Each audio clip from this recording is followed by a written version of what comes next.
এক বাংলাদেশিকে গ্রেফতার করলো ৭৩ নম্বর বিএসএফ ব্যাটালিয়ন। মুর্শিদাবাদের রানীতলা থানার সীমান্তবর্তী এলাকায় ঘোরাফেরা করছিল ওই ব্যক্তি। তারপরেই বিএসএফ এর সন্দেহ হয় এবং তাকে ডেকে জিজ্ঞাসাবাদ করে এবং কোনো সঠিক উত্তর দিতে না পারায় বিএসএফ এর সন্দেহ বেড়ে যায় এবং তারপরেই তাকে গ্রেফতার করে রানীতলা থানার পুলিশের হাতে তুলে দেয় ৭৩ নম্বর বিএসএফ ব্যাটালিয়ন।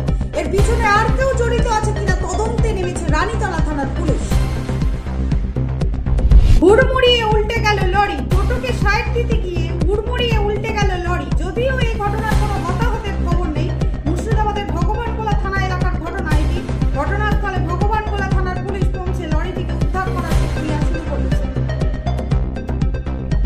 ৮ই ফেব্রুয়ারি হলো ভ্যালেন্টাইন সপ্তাহের দ্বিতীয় দিন। এই দিনটি হলো প্রপোজ ডে, যখন প্রেমময় দম্পতিরা একে অপরের কাছে তাদের অনুভূতি প্রকাশ করে। প্রপোজ ডে উপলক্ষে আপনার ভালোবাসার প্রতি আপনাদের অনুভূতির প্রকাশ কতটা তা দেখাই যাচ্ছে। মুর্শিদাবাদ ঐতিহাসিক মতিঝিল সহ অন্যান্য পার্কে ৮ই ফেব্রুয়ারি উপলক্ষে যুবক যুবতীদের ঢল লক্ষ্য করা যাচ্ছে। ৩২৮ বোতল জেডি অর্থাৎ বাংলা মদ সহ গ্রেপ্তার এক। মুর্শিদাবাদ পুলিশ জেলার রানীতলা থানার পুলিশের হাতে। নাকা তল্লাশিতে চালানোর সময় একটি ব্যাটারি চালিত অটো দ্রুত গতিতে আসছিল এবং তাতেই পুলিশের সন্দেহ হয়। তাকে দাঁড় করিয়ে তল্লাশি চালালে তার কাছ থেকে উদ্ধার হয় ৩২৮ বোতল জেডি অর্থাৎ বাংলা মদ। তারপর পুলিশ তাকে গ্রেপ্তার করে এবং ধৃত ব্যক্তিকে রানীতলা থানা থেকে লালবাগ মহকুমা আদালতে পাঠায় পুলিশ। হরিহরপাড়ায় বাম সংগঠনের জ্যাঠা কর্মসূচি। রাজ্য জুড়ে চলছে বাম সংগঠনের জ্যাঠা কর্মসূচি। শনিবার সারা ভারত ক্ষেত ইউনিয়নের উদ্যোগে হরিহরপাড়ায় জ্যাঠা কর্মসূচিতে সাইকেল র্যালি করেন বামেরা।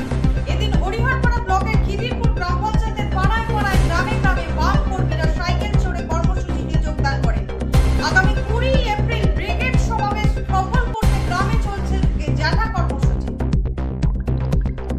হরিহরপাড়ায় বেসরকারি শিক্ষা প্রতিষ্ঠানে ছাত্রছাত্রীদের নিয়ে অনুষ্ঠিত হলো বার্ষিক সাংস্কৃতিক অনুষ্ঠান ও পুরস্কার বিতরণ। পড়ুয়াদের মধ্যে উৎসাহ উদ্দীপনা ছিল চোখে পড়ার মতো। প্রতি বছর স্কুলগুলোতে সাংস্কৃতিক অনুষ্ঠান ও খেলাধুলার আয়োজন চলতে থাকলে সামনের দিন গ্রাম এলাকার ছেলেমেয়েরা পিছিয়ে থাকবে না কোনো জায়গায়। এমন ভাবনা নিয়ে সাংস্কৃতিক অনুষ্ঠানের আয়োজন বলে জানান। লাগছে আজকে যে বার্ষিক? আজকে অনেক সুন্দর লাগছে। আজকে সব ধরনের হয়েছে, কালকে যেমন খেলা হয়েছে, আজকে অনেক রকমের নাচ গান আবৃত্তি সবই হচ্ছে এবং এর মধ্যে দিয়ে অনেক খুশি হচ্ছে। পরকীয়ার কারণে